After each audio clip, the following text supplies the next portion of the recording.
গোবরের নাপাক, প্রস্রাবের পানি দিয়া ধুইলে যেমন নাপাক, আরো ছড়াইয়া যায় সুদখোর, ঘুষখোর, গাঞ্জাখোর, চাঁদাবাজ, ধান্দাবাজ আর জেনা করনেওয়ালা, ধর্ষণকারী, চাঁদাবাজ, চোর, ডাকাত, দুর্নীতিবাজের যদি বলো আমার এলাকা পবিত্র বানায় দাও, ওরে যদি দায়িত্ব দাও, আরো সমাজ নাপাক হয়ে যাবে। ঠিক কিনা বলো? এই জন্য আঙ্গুলের টিপ দেওয়ার আগে সাবধান। কই টিপ দাও? এমন কেউ রে টিপ দিবা না যে তোমার আঙ্গুলের টিপের পাওয়ার পাইয়া আমার বোনের উপরে ধর্ষণের উপর হামলা করবে। তোমার আঙ্গুলের টিপটা এমন কাউকে দিবা না যে তোমার আঙ্গুলের টিপের পাওয়ার পাইয়া দোকানওয়ালার সাথে চাঁদাবাজি করে ব্যবসা বন্ধ করে দিবে। আঙ্গুলের টিপ দেওয়ার আগে 100 বার ভাবো কাকে দিবা। তোমার আঙ্গুলের টিপের পাওয়ার পাইয়া কেউ যেন আমার দেশে চাঁদাবাজি করার সুযোগ না পায়, ধান্দাবাজি করার সুযোগ না পায়, সমাজকে নাপাক করার সুযোগ না পায়। ভয় কেন পাও? এদেশের নাগরিক আমরা, শুধু নাগরিক না, পবিত্র নাগরিক আমরা। চাঁদাবাজ, ধান্দাবাজ, দুর্নীতিবাজ আমাদের সামনে কথা বলার অধিকার নাই। মান আহাব্বা দুনিয়াহু আযাররা বিআখিরাতিহি ওয়া মান আহাব্বা আখিরাতাহু আযাররা বিদুনিয়াহু ফাআসিরু মা ইয়াবকা আলা মা ইয়াফনা। রহমতের নবী বলেন, ক্ষণস্থায়ী দুনিয়ার মায়া যারা অন্তরে ঢুকায় নিবা তার আখিরাত বরবাদ হয়ে যাবে। আর যারা আখিরাতকে অন্তরে জমা করবা তারা দুনিয়া দূর হয়ে যাবে। বাকি দুনিয়ার থেকে তোমাকে আলাদা করা যাবে না, কারণ আখিরাত কামাই করার জায়গা দুনিয়া। আমরা যারা টুপি পরি, নামাজ পড়ি, হালাল খাই, পর্দা করি, নবীর আদর্শ মেনে চলি, আমরা কি না খায় মরছি? আমগো লাইনের কেউ চাকরি করে না, দিনের পথে থাইকে ব্যবসা কেউ করে না, তাহলে কেন বলবেন যে আখিরাত মানতে গেলে দুনিয়া পাওয়া যাবে না? বড় যারা আখিরাত বাদ দিয়ে শুধু দুনিয়া দুনিয়া দুনিয়া নিয়ে দৌড়াচ্ছে, তাকায় দেখেন ওই দুই জিনিস মনে আসেনি। যারা দুনিয়া খুঁজে কয় জিনিস চায়? শান্তি আর সম্মান। ভালো করে খুঁজে দেখেন এরা শান্তিতেও নাই, কোনো সম্মানেও নাই। সম্মান কি মিয়া? আল্লাহর দেওয়া সম্মান, আর একটা হলো টাকা দিয়ে কিনে। আপনারা সম্মান বিক্রি করবেন না ভোটের আগের রাত্রে? কি বলে দেশ বুজুর্গ হয়ে গেছে। ভোটের আগের রাতে সম্মান বিক্রি করবে বলে হাদিয়া দাও, তাহাজ্জুদের বরকতি টাইমে হাদিয়া বানাও। সেই টাইম বরকতের টাইম, আল্লাহ সাক্ষী হয়ে আছে প্রথম আসমানে। বেশি দাও, বরকত বেশি। খাইয়ে লইয়া ভোট দিবে একটা, বিক্রি করছে 6 জায়গায়। হালাল না হারাম? আল্লাহ হেদায়েত দান করুন। ভাই ভোট তো দিবেন যার দ্বারা দেশের উপকার হবে, জাতির উপকার হবে, ইসলামের উপকার হবে, তাকে দিবেন। সোজা কথা, কোনো প্যাচ। আমার কাছে দোয়া চাইতেছে 13 জন প্রার্থী। হুজুর দোয়া চাই, হুজুর দোয়া চাই, হুজুর। 13 জনের জন্য কি দোয়া করবো? জানো 13 জন যেন বিজয় হয়, এটা সম্ভব। একজন হবে তো কি দোয়া করবো? এই দোয়া করলাম, ও আল্লাহ, যেই ব্যক্তির মাধ্যমে জনগণের দায়িত্ব আসলে দেশের লাভ হবে, জাতির খেদমত হবে, ইসলামের লাভ হবে, তাকে তুমি বিজয়ের মালা পরায়া দাও। দোয়াটা কোনো দলীয় হইছে পক্ষ? আরে ভাই আমি ইসলামের মানুষ, আমি ইসলামের পক্ষে বলবো না? আল্লাহ বুঝার তৌফিক দান করেন। এই দোয়া আপনারাও করেন।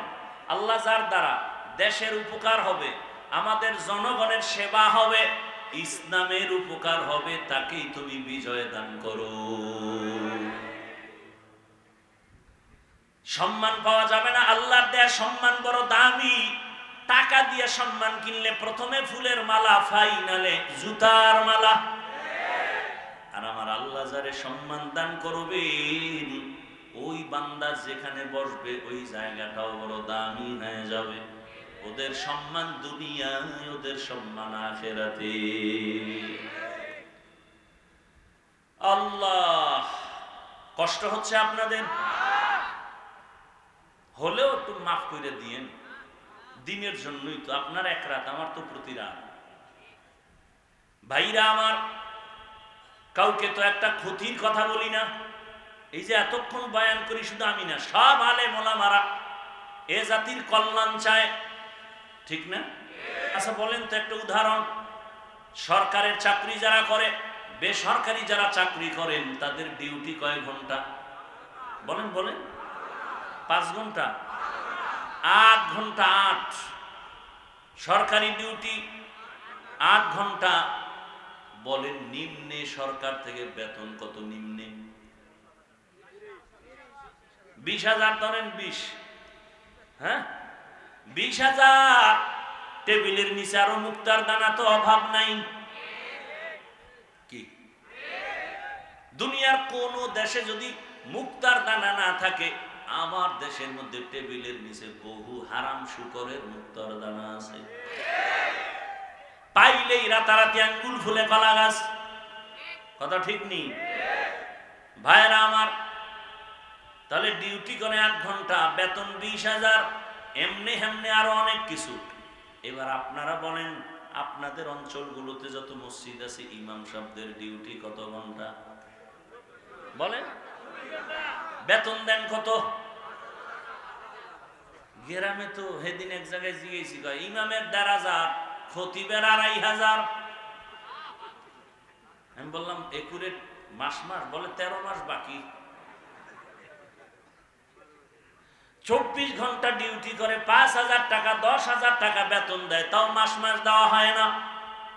এরপরেও কি কোন ইমাম সাহেব কারো সাথে খারাপ আচরণ করে? জুমায় কি বলছে? 30,000 বেতন দাও, না হয় আসর থেকে সূরাগুলো উল্টা পড়া হবে। কেউ বলছে? এবারে এই 24 ঘন্টার ডিউটি কি করে? রিমান্ড চলে, রিমান্ড। জহুরের নামাজে নাই, আসরের সময় রিক্সা ড্রাইভার কই হুজুর জহুরে ছিলেন না, গেছিলেন কই? হুজুর বলে কে তুমি? বলে আমি রিক্সা চালাই। এত পাওয়ার কেন? বলে মাসে 5 টাকা বেতন দেই। এই পাওয়া আছে না নেই? সভাপতি সাহেব কত? বলে মাত্র 100। সেক্রেটারি সাহেব কত নি? কয় সভাপতির থেকে সেক্রেটারি ধনী দেন কত? কয় 50। কেন? সভাপতির থেকে ধনী বাড়ায় দেন। কয় সভাপতির থেকে বেশি দিতে গেলে বেয়াদবি হবে। এত কিছুর পর আলেম কারোর সাথে খারাপ কথা বলে না, বরং কলিজা দিয়ে মোনাজাতে দোয়া করে, হে আল্লাহ এলাকায় শান্তি দাও, ব্যবসায় বরকত দাও, কবরওয়ালাদের জান্নাত দাও, আয় আল্লাহ অসুস্থ রোগীদের সুস্থ বানাও। আলেম ওলামা এত কষ্ট বুকে নিয়া মানুষের জন্য এত কষ্ট করে দোয়া করে, এরপরেও যারা বলে হুজুরেরা খারাপ, আমি বলি ওদের 14 বংশের রক্তগুলো খারাপ।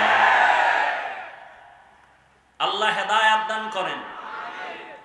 ভাইরা আমার, এজন্য আল্লাহ বলেন মিনহা খালাকনাকুম ওয়া ফিহা নুঈদুকুম ওয়া মিনহা নুখরিজুকুম তারাতান উখরা মাউতু কাসিন কুল্লু নাসিন শারিবু কবরু বাইতিন কুল্লু নাসিন দাখিলু। আর অল্প টাইম আমি গুছাই নিতেছি। আয়াতের উপরে অল্প কথা না বললে হক আদায় হবে? অল্প টাইম, ভালো করে খেয়াল করেন। আল্লাহ বলেন আমি মানুষ মাটির থেকে তোদেরকে সৃষ্টি করেছি, এক অংশ। দ্বিতীয়, তোকে মাটির গর্ভে নিয়ে যাব। দ্বিতীয়। তৃতীয় অংশ হলো মাটির থেকে আবার পুনরায় আমি হাসরের মাটি উঠাবো। 3টা বিষয় এখানে কঠিন আলোচনা। প্রথম অংশ মিনহা খালাকনাকুম, তোমাদের সৃষ্টির রহস্য নিয়ে আলোচনা। দ্বিতীয় হলো ওয়াফিহা নুঈদুকুম, কবর জগতের আলোচনা।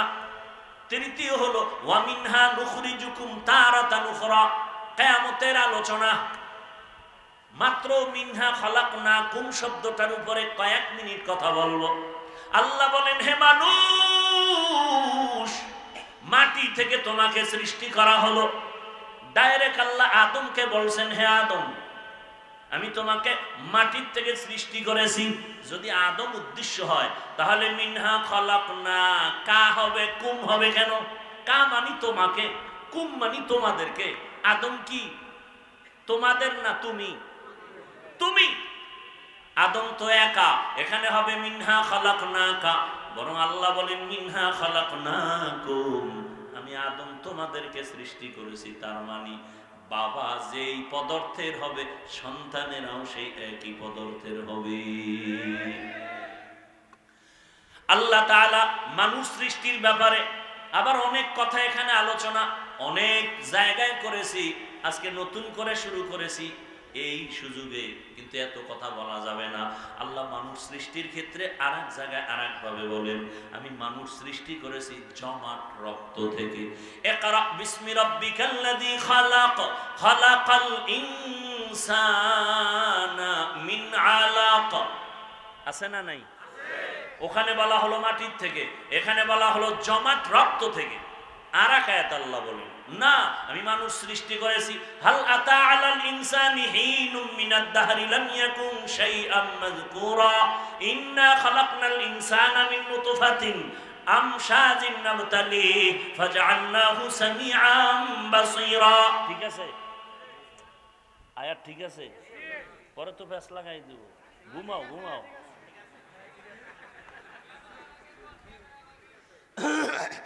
ভাইরা না, ওরা ঘুমায়, টেনশন নেই। ভাইরা আমার, আল্লাহ এখানে বলেন আমি ইনসানকে সৃষ্টি করেছি নাপাক পানি থেকে। কয়টা পাইলেন কথা? তিনটা। এবার আল্লাহ আরেক জায়গায় বলেন ওয়ালাকাদ খালাকনাল ইনসানা মিন সুলালাতিন মিন তিন সুম্মা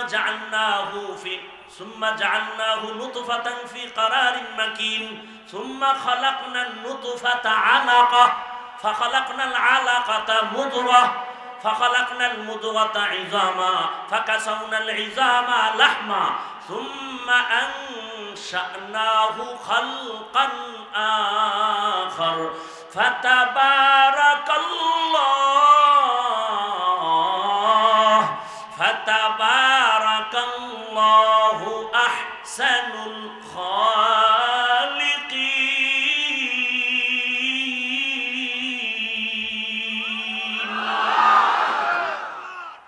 আল্লাহ নাপাক পানির থেকে কেমনে বানাইছেন? আল্লাহ বলেন এই পানিটারে আমি আল্লাহ শোধন করাইলাম ফেরেশতার মাধ্যমে, এরপরে গোশতের টুকরা, এরপরে হাড্ডি, এরপরে আবার শোধনের পরে আমি আল্লাহ তাআলা আবার গোশত দিলাম, হাড্ডি দিয়া, চামড়া দিয়া একটা স্ট্রাকচার মানুষের বানাইয়া এরপরে প্যাকেট করে দিলাম।